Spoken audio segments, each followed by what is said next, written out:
Good morning everyone. My name is Russell Kadiang. Literacy in Focus. Literacy in Focus. Ano nga ba ang literacy sa atin? At ano ba talaga ang meaning ng literacy? Alam naman natin yung about sa literacy. Literacy is all about reading and writing words. But merong isa pang meaning ang literacy. Ang literacy ay isang competence or knowledge in a specific area. So it means ang literacy is not just about reading and writing, but also it is a knowledge in a specific area. So you can be knowledgeable in computer, in anything, in agriculture. You're literate in that specific area. So, literacy in focus. As a teacher of the 21st century learners, we need to be literate in these new literacies. This course discusses and explores them in the ensuing chapters. So, glimpse lang ang report ko ngayon. Ang literacy in focus, meron kasi mga reporter na magdi-discuss ng mas malalim pa dito. So, bale ang sa akin lamang ay ang introduction ng mga reports.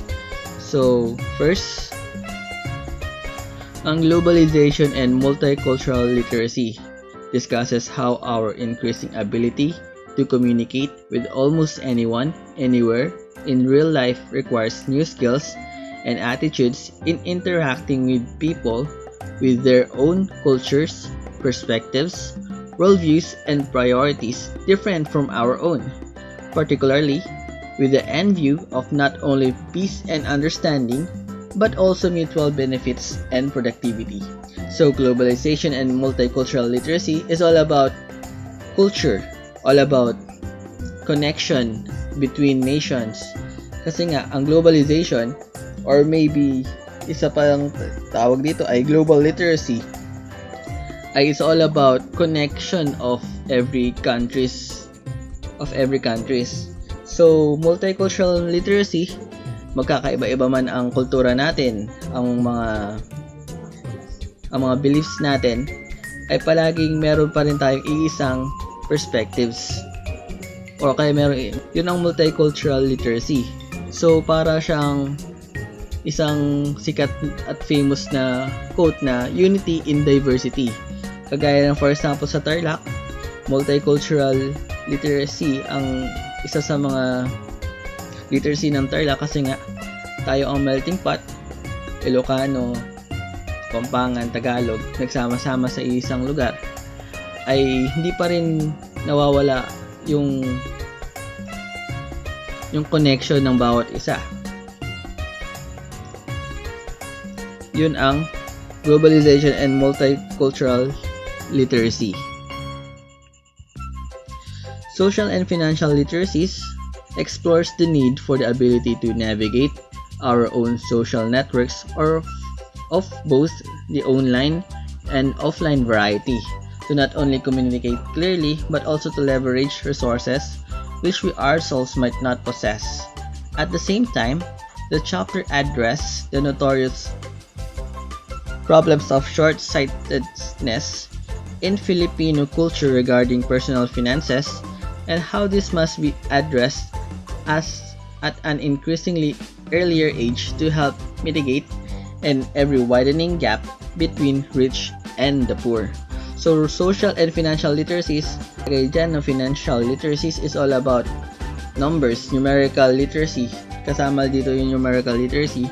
And yung social literacies naman is all about interaction sa bawat tao. So, ang social and financial literacies is all about problem solving, communication, teamwork, and managing money. At according to Aokeji, Tekat, et al., ang mga problem solving, communication, teamwork, and managing money ay tinatawag ng mga soft skills. Ang mga soft skills, yun ang ginagamit nila sa social and financial literacies. Ang pangatlo naman, ang media and cyber digital literacies. Ano nga ba ang pinagkaiba ng media and digital literacies? Ang media, kagaya naman ng alam natin, ang media ay sa mga telebisyon, radyo, yung mga nagbabalita, basta sa mga station. Digital naman or ang cyber is all about sa cyberspace, ang sa social media. Doon ang digital.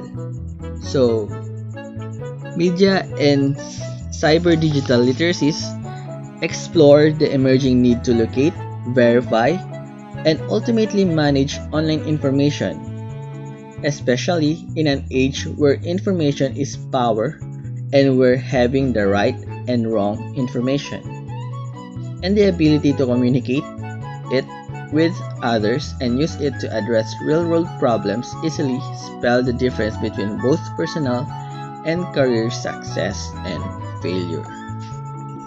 Yun nga, meron siyang possibility daw, ang media and cyber digital literacies ay isa sa mga nakaka-connect sa kanya ay yung isa sa mga literacy natin, ang critical literacy, kasi nga medyo malalim tayo nag-iisip all about, for example, sa digital literacies about computer programming, computer science. Tapos, meron tayong eco-literacy and artistic and creative literacy. Ang eco-literacy and artistic and creative literacy is all about how to be creative, proactive, all about imagination. Eco-literacy and artistic and creative literacy explore the emerging demands for knowing how to effectively and sustainably manage the natural resources that our increased industrialization and demands for productivity areas so rapidly. Eating Up the chapter also explores how this increase in productivity also brings with it an increased demand for arts and aesthetics and the need to develop ways of effectively communicating through the creative arts in industries dominated by objective data. Creative literacy is a concept that looks beyond sitting with the book. It is a holistic approach in that it incorporates activities that can strengthen reading skills but are more focused on broader learning. Holding crayons helps develop the motor skills later used for writing. So, for example, yung how to read paintings, how to read kinds of arts. For example, sa Mona Lisa, na meron siyang na nababasa ang Mona Lisa all about predictions or all about codes. And lastly, critical literacy addresses the increasing needs to discern the underlying and often tacit messages behind the new texts of the 21st century, particularly in an ever-increasingly multicultural society where ideas, cultures, and ideologies vie with one another for power and dominance in the mind of the masses. Ang critical literacy, kagaya ng sinabi ko kanina, ay mayroon siyang pagkakahawig sa digital literacy na mga kagaya sa atin sa critical literacy, mga malalalim na mga topics kagaya ng for example ay feminism, mga choice, mga difference ng bawat kultura, racism, and that's all. Thank you.